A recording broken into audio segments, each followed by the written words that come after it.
On February 17, 1985, 6 people were killed by firearm in Miami, Florida.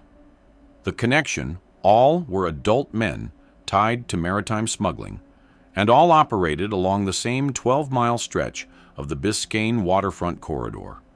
The method, deliberate, systematic, coordinated with military timing and tactical sequencing.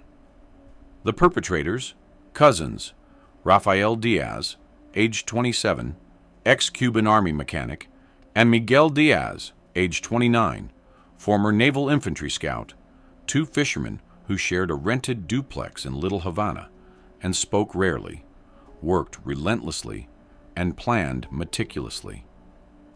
Miami Police Department would later call it one of the most calculated waterfront killings the city had recorded that decade. But the reason wasn't gang territory, wasn't cartel orders, wasn't even revenge over drugs or money. It was a stolen boat engine. If you have the courage to hear this story, leave your like and subscribe to the channel. But I warn you, this narrative contains shocking events. Miami, in 1985, was a city of 744,000 residents, packed into 55 square miles of low coastline, drawbridges, salt-tanged wind, and economic collision zones. It was a boomtown built on arrivals: refugees, hustlers, opportunists, dock workers, smugglers, and fishermen. The landscape shaped behavior. Water connected everything, but also concealed everything. The Biscayne Bay coastline, mangrove channels, and crowded marinas created micro-territories where crime could breathe quietly, but violence could erupt unseen. Night response times from the nearest station to some waterfront sectors stretched to 18 minutes because patrol density was low, maritime oversight thinner, and corruption accusations frequent. The city maintained only 7 active marine patrol boats to cover more than 40 miles of navigable waterfront. The sensory signature of the city was distinctive. March humidity sat around 78%. Temperature averaged 72 degrees at night and 85 degrees by noon. The air carried layered smells: diesel, fish brine, rusting metal from port containers, fermenting plantains from dockside vendors, citrus from cargo spills, and seawater warmed by industrial runoff. Dawn sounded like gulls, distant foghorns, crate movement, and radio static. Midnight sounded like lapping waves, distant sirens, steel chains tapping, and murmured engine deals carried by wind. The fishing industry, once a stable backbone for working families, was being crushed by competition and fuel costs. By 1985, independent commercial fishermen in Miami-Dade County faced 23% income contraction compared to 1980. Wholesale buyers consolidated aggressively. Dockside purchase prices for local catch dropped 18%, while operating costs rose 31%. For fishermen without capital reserves, survival margins were vanishing. Honor here wasn't a poetic concept. It was currency. On the docks, respect determined who could secure fuel: credit, buyer trust, marina cooperation, and crew loyalty. Losing face publicly meant losing access economically. Smugglers mocked weakness, lenders punished it, and waterfront culture enforced an unwritten rule: you defend your vessel, your tools, your name, or you vanish socially. The Diaz cousins arrived in 1980 with nothing but military training, engine knowledge, calloused hands, and a refusal to bow to humiliation again. By 1985, La Esperanza, their 26-foot refurbished commercial fishing boat, wasn't just a job. It was proof they survived Cuba, survived exile, survived 5 years of 16-hour labor days. It was a statement they existed on the water as legitimate men, not shadows. Rafael Diaz, age 27, was 5'11", 182 pounds, with a dense mechanics build earned from years of hauling engines and nets. His shaved head and angled jaw made him look older than his age.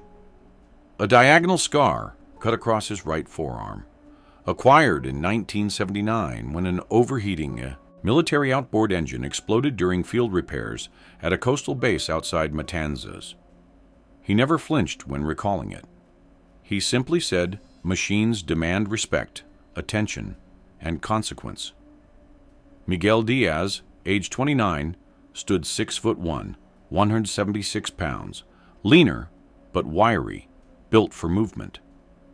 His defining feature was a half-inch nick on his left eyebrow, the result of a boat reconnaissance exercise gone wrong during night drills, where a metal sighting scope snapped back under recoil. It gave him a permanently alert expression, even at rest. Their morning ritual grounded them in discipline. Every day began at 4:45 a.m. before the sun broke over the bay. Miguel rose first, opened the back door to feel the humidity, checked the tide tables printed from the Marina Bulletin, and brewed Café La Llave in a chipped aluminum mocha pot. Rafael lit his first cigarette, a pack of American Spirit Blue, purchased in bulk from a gas station distributor, and stepped onto the duplex porch facing SW 8th Street.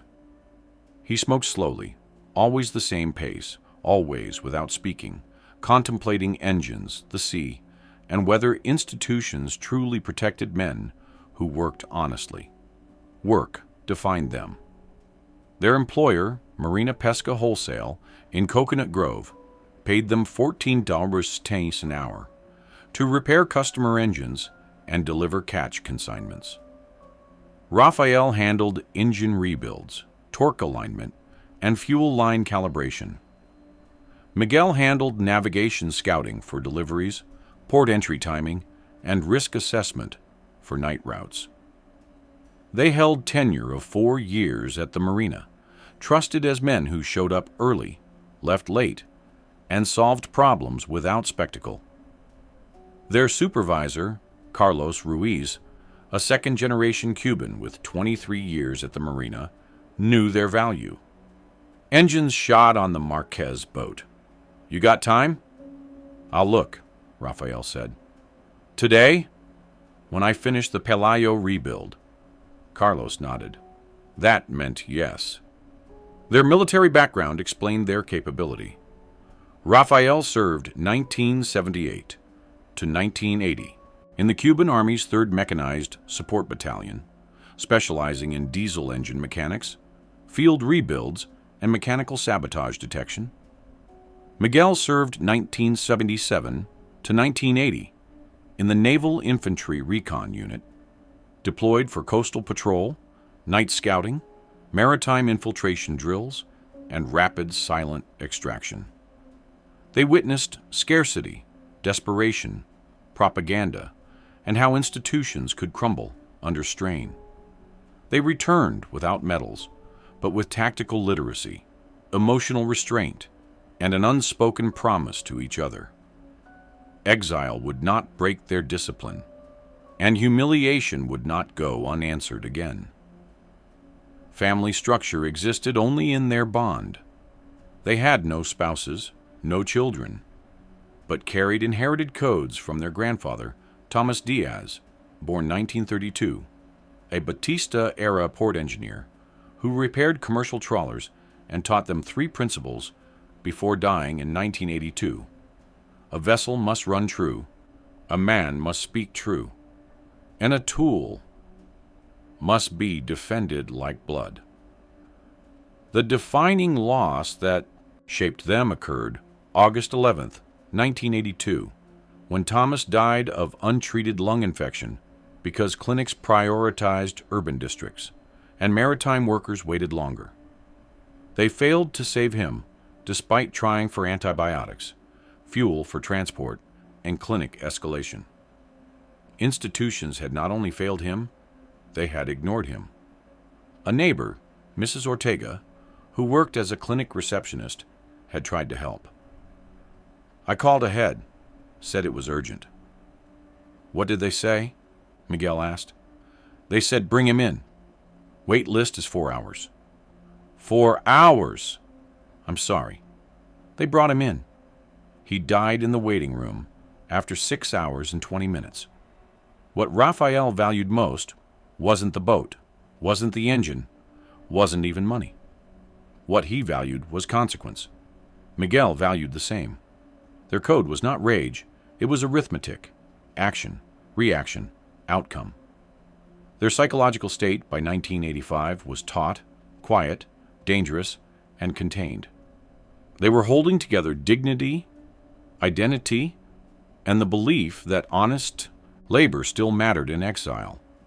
The offense that would snap them was coming, and they sensed it even before it happened.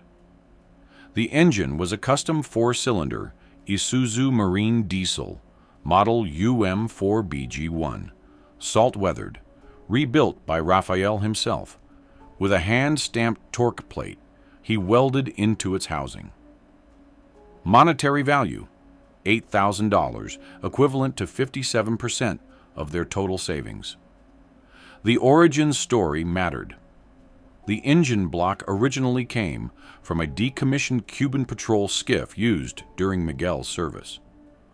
Raphael salvaged it legally through a scrapyard resale program before exile, kept the block through migration, and rebuilt it in Miami over 14 months. Generational journey. It passed from military service to scrapyard to exile to Raphael's hands to La Esperanza. It represented transformation, scarcity into stability, exile into legitimacy, mechanical chaos into tuned precision. Raphael rebuilt it in the duplex garage, working nights after shifts, using tools bought secondhand from pawn shops on Flagler Street. Miguel watched sometimes, handing him wrenches, holding flashlights, saying nothing. One night, Raphael wiped grease from the torque plate, held it to the light. This piece came from the skiff you scouted on? Yeah. Grandfather would have liked that. Yeah. Irreplaceable not because of cost, but meaning. Losing it meant losing proof they rebuilt themselves through discipline rather than theft or charity. It was a mechanical certificate of honor, a modest object, but existential in weight. Hector Valdez, age 34, was 6 foot 205 pounds, thick-necked, sun-spotted skin, buzz-cut hair, a chipped front tooth from years of hauling contraband crates.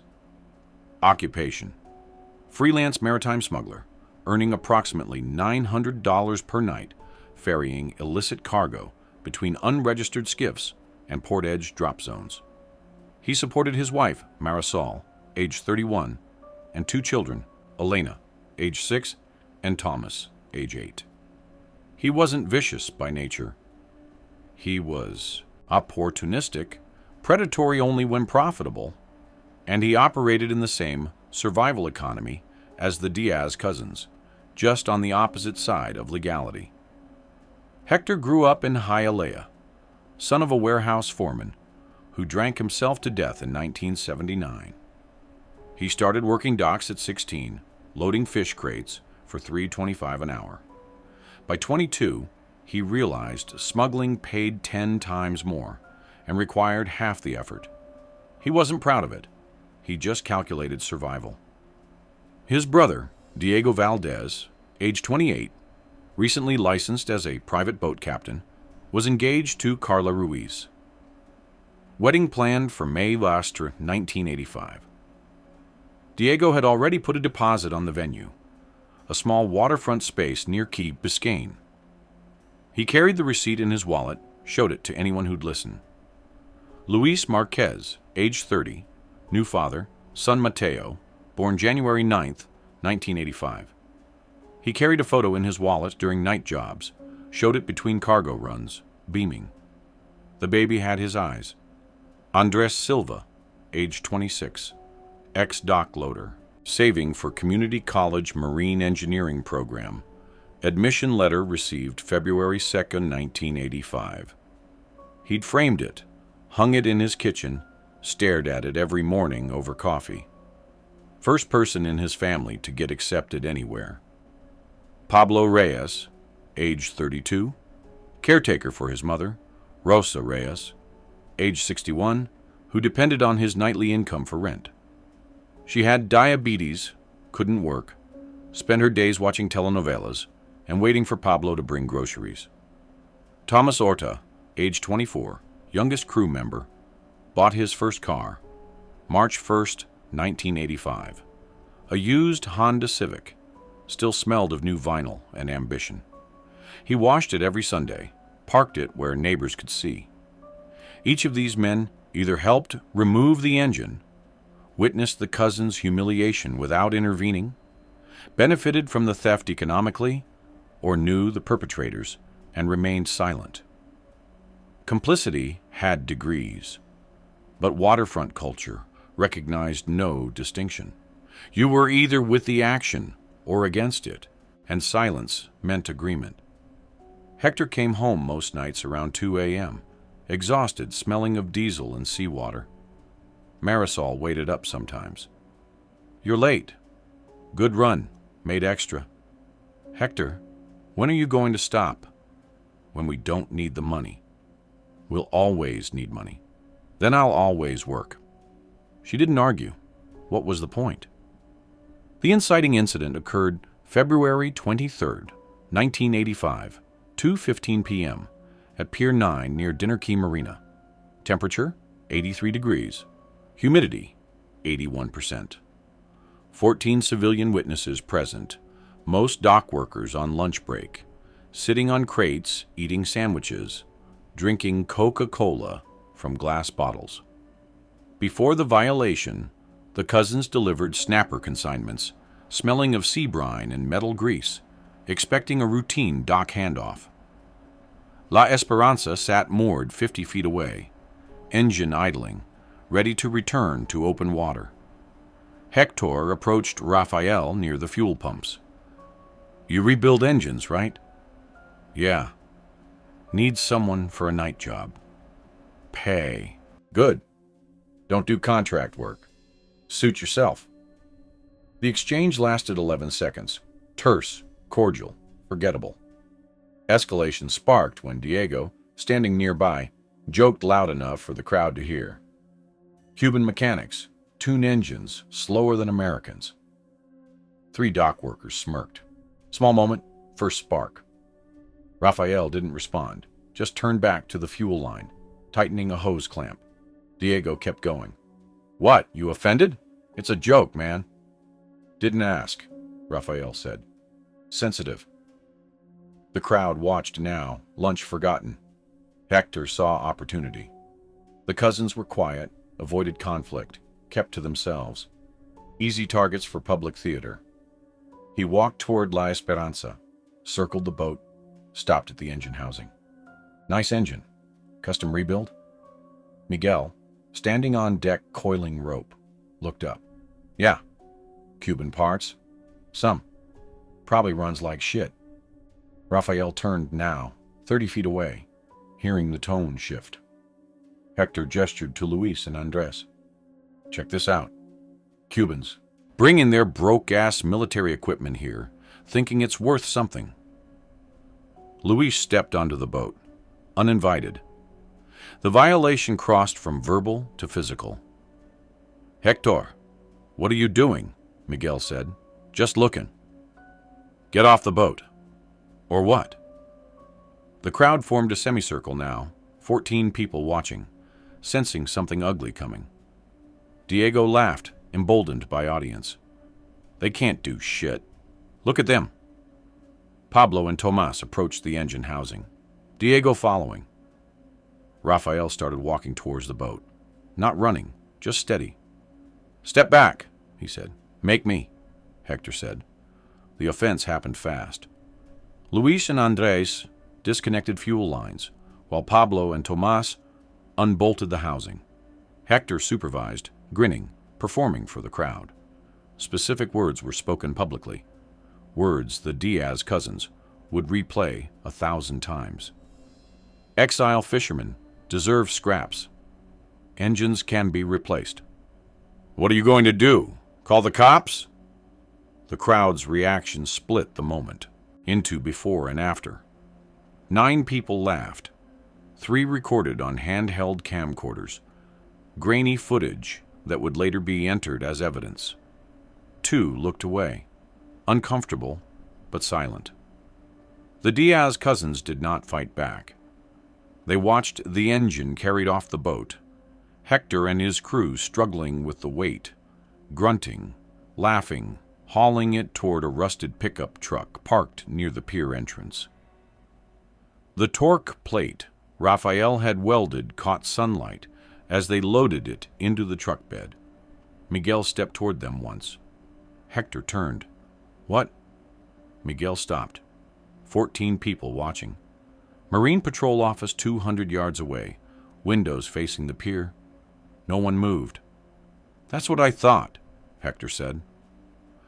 The truck pulled away at 2:34 p.m., engine rattling in the bed, unsecured, treated like scrap.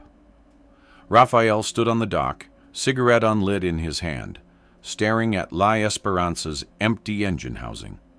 Miguel stood beside him, rope still coiled over his shoulder. The crowd dispersed. Lunch, break over, entertainment finished. Why this crossed the irreversible line? The offense wasn't theft, it was identity assassination. Witnessed publicly in a world where honor determined economic survival. Walking away meant admitting they were broken by exile, a truth they had already survived once, and refused to relive publicly. They walked back to the duplex in silence. 42-minute walk, neither speaking, just the sound of gravel under boots and distant traffic on Coral Way. On March 1, 1985, 8:10 a.m., the cousins approached Miami Marine Patrol Division, requesting engine recovery escalation. They presented vessel documentation, block serial numbers, scrapyard receipts, and theft witness affidavits, signed by 2 dock workers who felt guilty after the fact. The officer at the desk, Lieutenant Mark Sawyer, age 47, 22 years on the force, listened patiently. So they just took it? In front of 14 people, Miguel said. And you didn't stop them? We're asking you to stop them, legally. Sawyer sighed, pulled a form from a filing cabinet. I can file a report. Property theft. You'll get a case number. What happens then? Raphael asked. Investigation. If we locate the engine, we'll try to recover it. Try? It's complicated. If the engine's on an unregistered vessel, we need federal jurisdiction. Coast Guard gets involved. That's weeks, maybe months. We don't have months. I understand, but there's procedure. Miguel leaned forward. 14 people saw it. We have names, addresses, witness statements. Then you have a civil case. Get a lawyer. A lawyer? Property dispute. Criminal theft requires proof. They intended permanent deprivation. If they claim they were borrowing it, or it was a misunderstanding, it's civil. Raphael's jaw tightened. How much does a lawyer cost? Couple thousand, minimum? More if it goes to trial? We don't have that. Sawyer closed the folder. Then I'm sorry. There's nothing I can do. They walked out at 8:47 a.m. Sky overcast, humidity climbing toward 84%. The system refused. Only 7 patrol boats active, 18-minute response average, no jurisdiction to seize unregistered skiffs without federal escalation, backlog of 42 maritime cases pending, an informal bias toward port revenue crimes, not livelihood theft. The door closed physically. They walked 7/10 of a mile back to the duplex, cigarettes unlit, decision forming internally that institutions would not recover dignity or livelihood. March 8, 1985, 7:30 p.m., Duplex kitchen, aluminum mocha pot cooling on the stove, humidity 82%, distant waves audible through open windows. Only the cousins were present, sitting across from each other at a scratched formica table, ashtray between them, half full. Raphael spoke first. "They're not giving it back." "I know. Police won't help." "I know." Silence. The refrigerator hummed. A neighbor's radio played salsa through thin walls. "There's another way," Raphael said. Miguel looked at him. "What way?" "The way grandfather taught us." "Raphael, they took it in front of everyone. Made us look weak. On the docks, that's death." "You're talking about killing them." "I'm talking about consequence." Miguel stood, walked to the window, stared at the street. A kid rode past on a bicycle, laughing. "How many?" Miguel asked. "All of them. Everyone who touched it. Everyone who watched. That's 6 people. 6. Miguel turned. "You understand what that means? For us?" "I understand we're already dead if we don't. No respect, no work, no future. We're just shadows again. There's a legal way. Lawsuit, court, justice system. You believe that?" Miguel didn't answer. Raphael pulled a folded piece of paper from his pocket, names written in neat block letters. "Hector Valdez, Diego Valdez, Luis Marquez, Andres Silva, Pablo Reyes, Tomas Horta." He slid it across the table. "I've been watching them. I know where they work, where they live, when they're alone." Miguel picked up the paper, read the names twice. "This isn't just getting the engine back. The engine's gone. This is making sure no one ever does it again. To us, or to anyone. Does it matter?" Miguel sat down, folded the paper, held it. "When?" "Soon, before they forget. Before we become a joke they tell at the dock." "Jesus, Raphael. You in or out?" Miguel looked at his cousin, saw the same face that stared back at him in the mirror every morning. Exile, discipline, survival, code. In. What Raphael didn't know, what neither of them could see from that kitchen table, was that their decision would set in motion a chain of events that would leave 6 men dead and the Diaz cousins in prison for the rest of their lives. That the engine they would take 6 lives to avenge would never be recovered. Seized federally in an unrelated port raid, torque plate melted during evidence processing. The thing they killed for would vanish as surely as their freedom.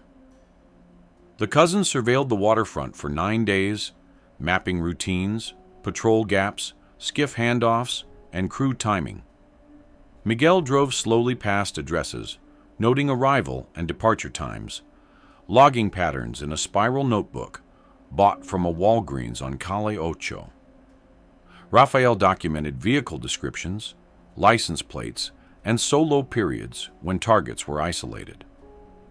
They worked their regular shifts at Marina Pesca Wholesale, showed up on time, performed routine engine repairs, maintained the illusion of normalcy. Carlos noticed nothing. "You seem quiet," he said on March 12th. "Tired," Raphael said. "Take a day off." "Can't afford it." Carlos nodded, moved on. Equipment was acquired through legitimate resale channels and commercial fishing suppliers, avoiding suspicion by blending purchases into engine repair work orders.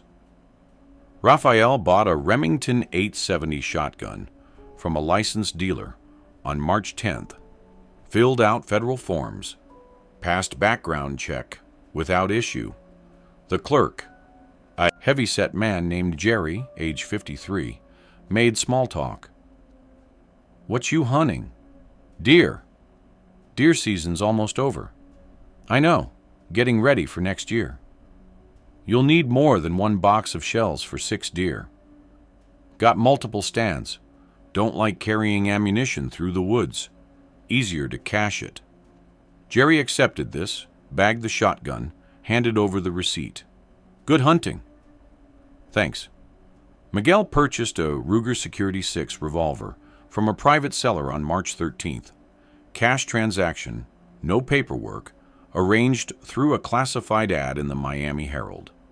They met in a Denny's parking lot on Kendall Drive at 3:30 p.m. "You know how to use this?" the seller asked.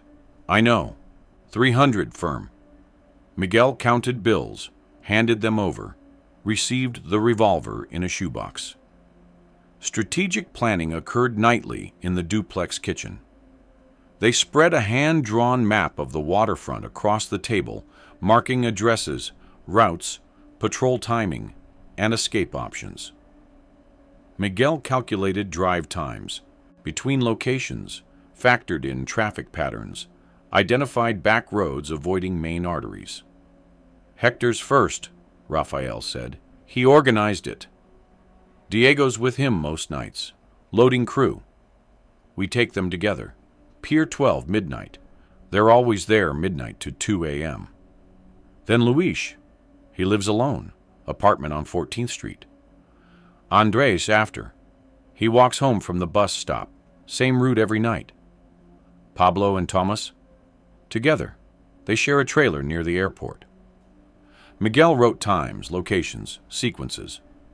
The plan took shape with military precision, synchronization borrowed from Cuban Army tactical doctrine. Isolate, neutralize, extract, reposition. On March 14th, a final routine family moment occurred. Rafael and Miguel drove to the cemetery where their grandfather was buried. St. Mary's Catholic Cemetery on NW 25th Street. They brought flowers, cheap carnations from a gas station, placed them on the grave marker. Rafael knelt, touched the stone. "We're doing what you taught us." Miguel stood behind him, hands in pockets, silent. A tool must be defended like blood. They stayed 5 minutes, then left. The warning came on March 15, 6:05 a.m., at Marina Pesca Wholesale. Rosa Delgado, age 63, marina dispatcher, who'd worked the dock since 1967 and knew the rhythm of violence before it arrived, approached Rafael as he unloaded tools from his truck. "Rafael," a word. He stopped. "Yeah?" "I've seen that look before. On other men. Men who didn't come back from whatever they were planning." "I don't know what you mean." "Yes, you do. And I'm telling you, whatever you're thinking, don't. It won't fix what's broken. It'll just break more." "They took the engine, Rosa." "I know. In front of everyone." "I know. And I'm sorry. But there's a difference between being wronged and being right. You cross this line. You don't come back." Rafael looked at her, saw genuine concern, maybe even love, the kind an aunt shows a nephew heading toward disaster. "I appreciate the warning, but you're not listening." He didn't answer. Rosa sighed, touched his arm gently. "Then God help you." She walked away, knowing she'd failed, knowing the machinery of vengeance was already in motion and couldn't be stopped by words. 7:34 p.m., Friday, March 15th, 1985. Temperature, 79 degrees. Overcast sky, no moon, humidity climbing toward 86%. Rafael and Miguel drove a borrowed 1979 Ford F-150, dark green, license plates removed, toward Pier 12 near the Port of Miami Industrial Zone. Miguel drove. Rafael sat passenger side, Remington 870 across his lap, 3 shells loaded, safety off. They wore dark work jackets, gloves, ball caps pulled low. No masks. They weren't hiding. Hector Valdez was 34 years old. He was standing near a cargo crane, smoking a Marlboro Red, watching Diego and 2 dock laborers secure netting over a pallet of concealed cargo. He wore a stained white t-shirt, jeans, work boots, caked in engine grease, and salt. He had a shift scheduled until 2 a.m., then planned to go home, shower, sleep until noon, wake up and take Elena to her soccer game on Saturday. He'd promised her. She made him pinky swear. Diego Valdez was 28 years old. He was crouched near the pallet, tightening straps, thinking about the wedding venue deposit, wondering if Carla would like the flowers he'd picked. White roses, her favorite. The wedding was 47 days away. Miguel parked the truck 200 feet from the pier entrance, engine idling. "You ready?" Rafael asked. "Yeah." They exited the vehicle, moved toward the pier on foot, boots crunching gravel, shadows swallowing them. The dock was dimly lit, sodium vapor lights casting orange pools every 50 feet. 2 other workers were present, far side of the pier, backs turned, unloading a separate skiff. Hector saw them first, recognized the silhouettes, the walk, the shape of Rafael's shoulders. "Rafael?" Rafael stopped 20 feet away. Shotgun, visible now, barrel angled down. Diego stood, saw the weapon, froze. "What the fuck, man?" Hector said. "You took my engine." That was just, we were messing around. You humiliated us in front of everyone. Jesus, it's a fucking engine. I'll give it back." "Where is it?" Hector hesitated. "I sold it, but I'll pay you. Cash. Tomorrow." "You don't have $8,000. "I'll get it. I swear." Rafael raised the shotgun. "Rafael, wait, please. I got kids, man. The shot hit Hector in the chest. He fell backward into a stack of cargo netting, slid down to sitting position, blood spreading across the white t-shirt.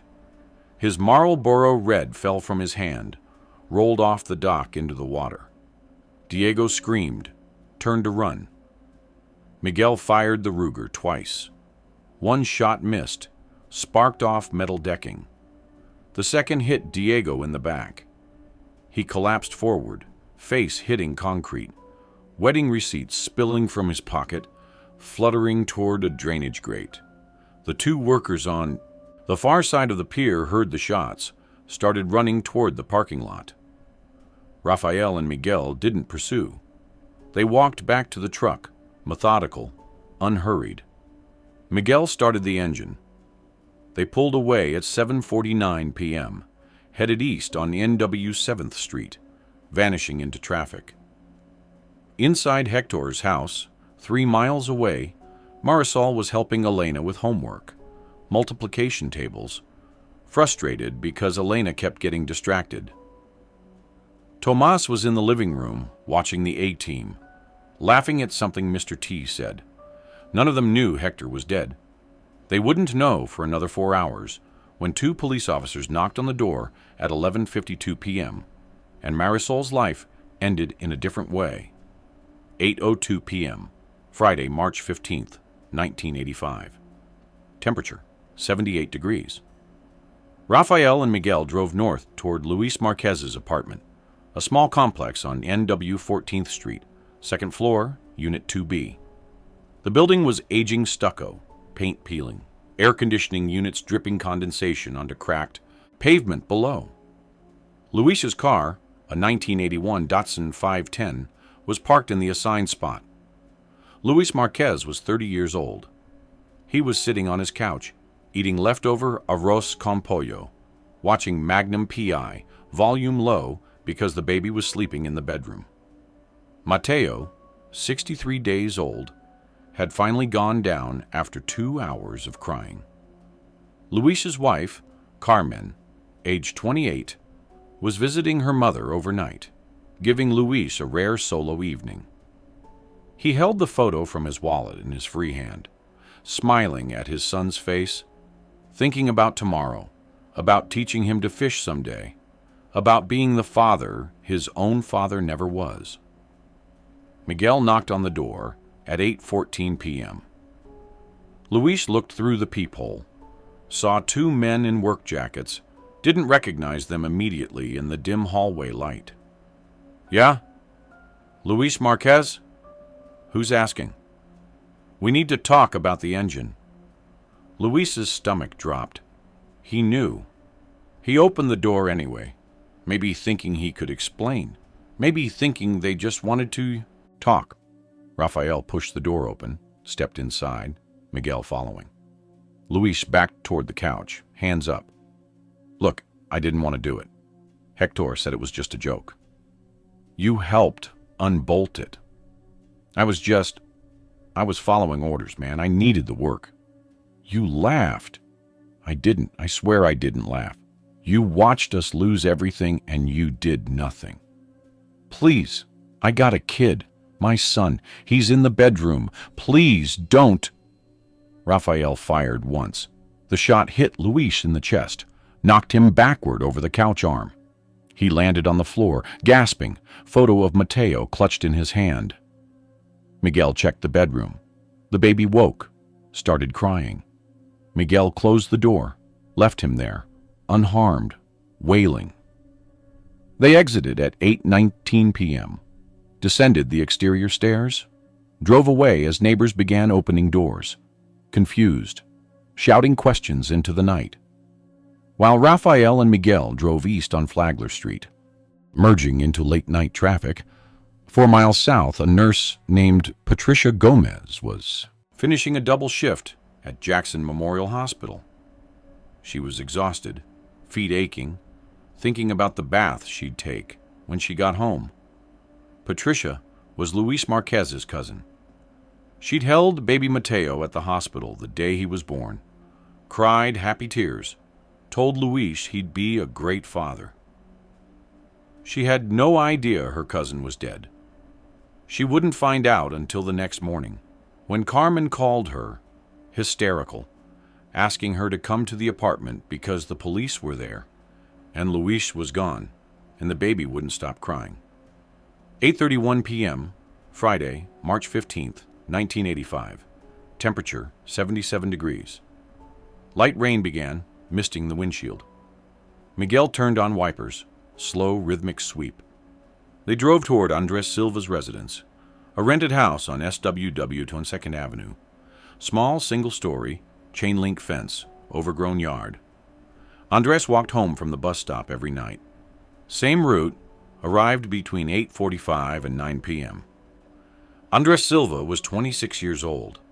He was walking south on 22nd Avenue, backpack slung over one shoulder, thinking about his marine engineering admission letter, thinking about the classes starting in September, wondering if he was too old to go back to school.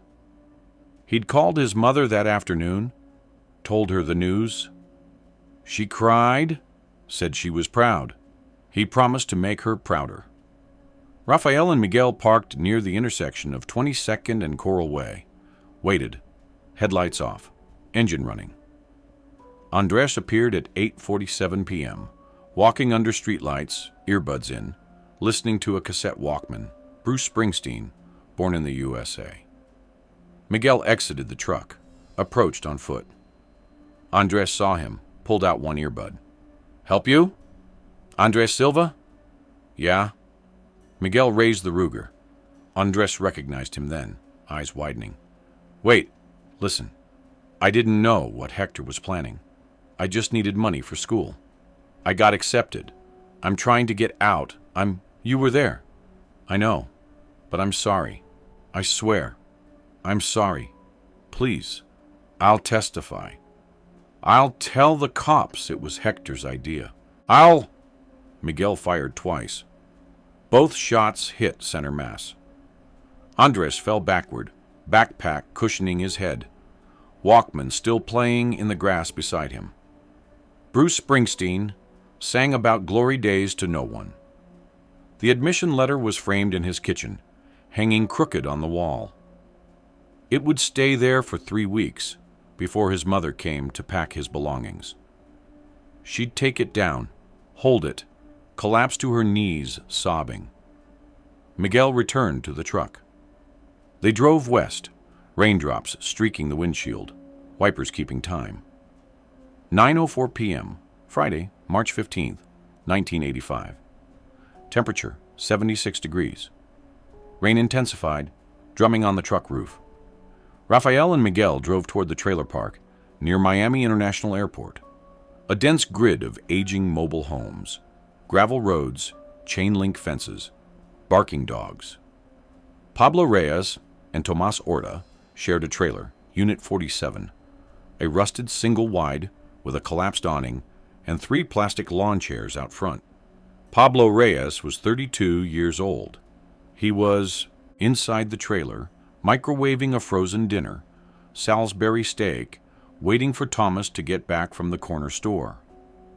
Pablo was on the phone with his mother, Rosa, telling her he'd bring groceries tomorrow, asking if she needed her insulin refilled. "I'm fine, mijo." "You sure?" "Yes, you work too hard." "Someone's got to pay the bills." "I know. I love you." "Love you too, Ma." He hung up, thought about calling her more often, decided he would, starting next week. Thomas Orta was 24 years old. He was walking back from the 7-Eleven 3 blocks away, carrying a 6-pack of Budweiser and a bag of Doritos, thinking about his Honda Civic, thinking about taking it to the beach tomorrow, maybe meeting a girl. He'd washed it again that afternoon, waxed the hood, vacuumed the interior. It gleamed. Rafael and Miguel parked outside the trailer park entrance, walked in on foot. Gravel crunched, dogs barked, sensed strangers. A few trailer windows glowed blue from television sets. Most were dark. They reached Unit 47 at 9:18 p.m. Tomas saw them first, returning from the opposite direction, stopped 20 feet away, recognized Rafael's silhouette. "Oh, shit!" He dropped the beer, turned to run. Miguel fired, missed. Tomas sprinted toward the main road, screaming. Rafael pursued, closed distance fast, tackled him into gravel. They struggled. Tomas fought, younger, desperate, clawing at Rafael's face. "Please don't. Please. I'm sorry. I'll do anything. Please." Rafael pinned him, fired the shotgun point blank. The blast was deafening, echoed across the trailer park. Lights came on, doors opened, people shouted. Inside Unit 47, Pablo heard the shot, ran outside, saw Thomas's body in the gravel, saw Rafael standing over him, saw Miguel approaching the trailer. Pablo ran back inside, locked the door, grabbed a kitchen knife, backed into the corner. Miguel kicked the door. Once, twice. Wood splintered. The lock broke. Pablo lunged with the knife. Miguel sidestepped, grabbed his wrist, twisted. The knife fell. Pablo punched wildly, connected once with Miguel's jaw, then Miguel shot him 3 times. Pablo collapsed against the refrigerator, slid down, leaving a blood smear on the white enamel surface. The microwave beeped.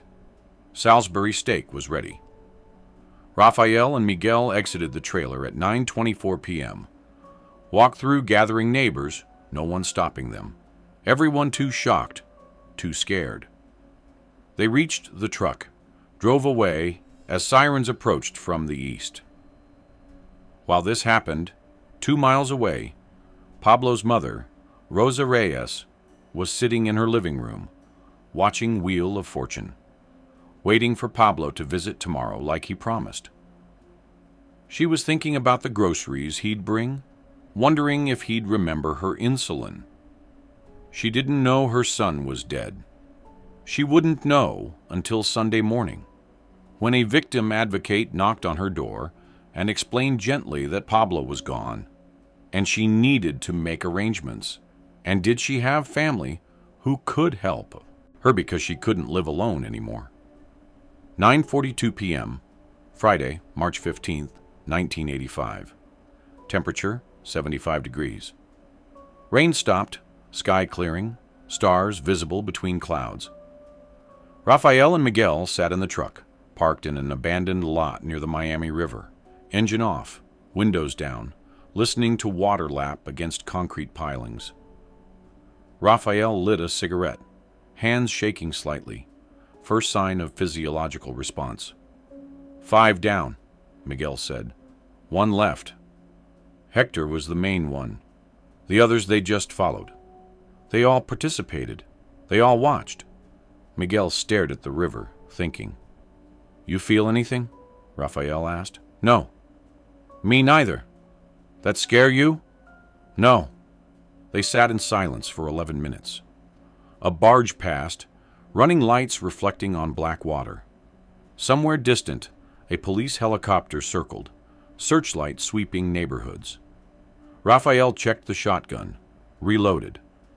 Miguel checked the Ruger, 4 rounds remaining. "Where's the last one?" Miguel pulled the notebook from the glove box, read by dashboard light. "Tomas Orta. Wait, we got him at the trailer. Hector, Diego, Luis, Andres, Pablo, Tomas." They counted mentally, rechecked the list. 6 names, 6 dead. Raphael hesitated, cigarette halfway to his mouth. "Then it's done." Miguel nodded slowly, realization settling. "It's done." They sat there, mission complete, adrenaline fading, silence expanding around them like a vacuum. The thing they came to do was finished. The engine was still gone. The humiliation was still public. The code was satisfied, but nothing was recovered. Raphael crushed the cigarette, tossed it out the window. "Now what?" "We go home." "And wait?" "Yeah. They'll find us." "I know. You ready for that?" Miguel looked at him. "Doesn't matter if I'm ready." They drove back to the duplex, arriving at 10:17 p.m. The street was quiet. Neighbors' houses dark. They parked, went inside, sat at the kitchen table. Same place they'd made the decision. Same ashtray. Same scratched formica surface. They didn't sleep. They waited. Bodies were discovered in sequence through the night. Hector and Diego found at 7:52 p.m. by the 2 fleeing dock workers who called 911. Luis found at 8:27 p.m. by a neighbor investigating gunshots. Andres found at 9:03 p.m. by a passing jogger. Pablo and Tomas found at 9:31 p.m. by trailer park residents. Miami Police Department realized the connection by 10:45 p.m. 6 victims, 6 execution-style killings, 4-hour window, all linked to waterfront smuggling operations. Detective Sarah Ruiz, Homicide Division, age 39, assembled a task force, cross-referenced addresses, identified the common thread. All 6 were present at Pier 9 on February 23rd, witnessed or participated in an engine theft. Witness statements from that day named the victims, Raphael and Miguel Diaz. Patrol units were dispatched to the duplex at 11:34 p.m., surrounded the building, lights off, silent approach. They waited for SWAT. Protocol for armed suspects. Inside, Raphael and Miguel sat at the table, weapons disassembled, cleaned, laid out, ready for surrender. At 6:15 a.m., Saturday, March 16th, 1985, as sunrise broke orange and pink over Biscayne Bay, Raphael stepped onto the front porch, hands visible, empty, and called out to the 23 officers surrounding his house. "We're coming out. We're unarmed." Miguel followed, hands raised. They were taken into custody without resistance, processed, separated, interrogated for 11 hours each. Raphael confessed fully, provided details, named each victim, explained the sequence, the motive, the code. Miguel confirmed everything. The story broke on local news Saturday evening. Channel 7 led with aerial footage of crime scenes, interviews with grieving families, statements from police. The city was horrified, fascinated, confused. 6 men dead over a boat engine? The motive seemed incomprehensible to people unfamiliar with waterfront culture, with exile identity, with the arithmetic of humiliation and honor. Trial occurred November 1985, Miami-Dade Circuit Court. The prosecution presented overwhelming evidence, confessions, ballistics, witnesses, timelines. The defense argued diminished capacity, cultural context, institutional failure, systematic humiliation, but couldn't overcome premeditation, planning, and the coordinated execution sequence. Rafael Diaz and Miguel Diaz were convicted on 6 counts of first-degree murder each, sentenced to life imprisonment without possibility of parole, transferred to Florida State Prison, Rayford, separate cell blocks to prevent coordination. The families they destroyed were permanent. Marisol Valdez raised Elena and Thomas alone, worked 3 jobs, struggled with depression, never remarried. Carmen Marquez moved back with her parents, raised Mateo telling him his father was a hero, never explaining how he really died. Carla Ruiz canceled the wedding, wore black for a year, eventually married someone else but named her first son Diego. Andres Silva's mother, Lucia, never recovered, stopped leaving the house, died in 1989 of heart failure, her doctor attributed to grief. Rosa Reyes entered a state care facility, died 6 months later.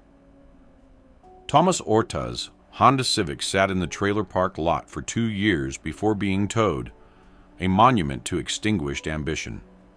The symbolic object's fate revealed final irony. The Isuzu engine was never returned to the Diaz cousins. On April 9, 1985, federal agents raided an unregistered smuggling operation in Homestead, seized 14 engines, including the UM-4BG-1, with Raphael's hand-stamped torque plate. It was cataloged as evidence in a separate case, stored in a warehouse in Opa-locka, forgotten. In 1992, during evidence room reorganization, the engine was deemed irrelevant to inactive cases, sold at government auction for $340, melted down for scrap metal. The torque plate, the piece Raphael welded himself, the symbol of transformation from exile to legitimacy, was destroyed without ceremony or record. Was Rafael Diaz a murderer? Yes. He eliminated 6 people with premeditation and calculation. Luis Marquez, new father, left an infant son fatherless. Andres Silva, accepted to college, lost his future 47 days before classes started. Diego Valdez, engaged to be married, died with a wedding receipt in his pocket. Was he also a man abandoned by a system that ignored theft, mocked humiliation, and left him no institutional recourse to defend the only thing that proved he existed as legitimate? Also, yes. The uncomfortable truth is that both things can be true simultaneously. Rafael and Miguel were products of a world where honor was survival currency, where institutions failed consistently, where exile stripped identity and rebuilding it required defending symbols with the same intensity. Others defend their lives. They operated under a code that once meant something, transmitted by a grandfather who taught them tools are blood, that vessels must run true, that men must speak true. But codes imported from one world don't always translate to another, and the arithmetic of consequence they calculated so precisely failed to account for the compounding tragedy they created. Broken worlds create broken people, and sometimes broken people create more broken worlds in return. The duplex on SW 8th Street, where they planned the killings, was demolished in 1993 to make way for a CVS pharmacy. The site has no marker, no recognition of what occurred there, just fluorescent lights and blood pressure monitors and people picking up prescriptions. Unaware that 20 feet below the vitamin aisle, 2 men once sat at a kitchen table and decided 6 lives were worth less than a rebuilt engine. La Esperanza, the 26-foot fishing boat, was impounded as evidence, held for 2 years, then auctioned. A commercial fisherman from Key Largo bought it for $4,200, repaired the engine housing, installed a used Yamaha diesel, and fished productively until 2003 when Hurricane Isabel destroyed it during storm surge. The name was never changed. It sank still, carrying the word hope in fading letters across the stern. In 2019, a documentary filmmaker interviewed Rafael Diaz, age 61, 34 years into his life sentence. He was asked if he regretted the killings. He stared at the camera for 17 seconds before answering. "I regret that the engine is gone. I regret that the code I defended is dead. I regret that my grandfather taught me principles that destroyed me. But the killings? No. They were arithmetic. They were consequence. The world failed us first." The interviewer asked if he felt remorse for the families. Raphael looked away. "Every day." "Then how do you reconcile that?" "I don't." Miguel Diaz refused all interview requests. He works in the prison library, organizes books, shelves them by category, maintains silence. Inmates report he never speaks about the case, never discusses his past, just reads technical manuals about marine engines and navigation, subjects from a life he'll never return to. The final image is this: Rosa Delgado, the marina dispatcher who warned them, who saw the machinery of vengeance in motion and tried to stop it, retired in 1996 after 41 years on the waterfront. She visits St. Mary's Catholic Cemetery once a year. On March 15th, brings flowers to Thomas Diaz's grave, the grandfather who taught the code, and stands there wondering if he knew what he was teaching, if he understood the weight his principles would carry, if he'd take it back if he could. She never speaks. She just places the flowers, touches the stone, and leaves. The grave next to Tomas's is empty, reserved decades ago for Raphael and Miguel, a family plot that will remain partially vacant because they'll die in prison, buried in state cemeteries under numbered markers, separated in death as they were separated in life, casualties of a code that promised honor and delivered only silence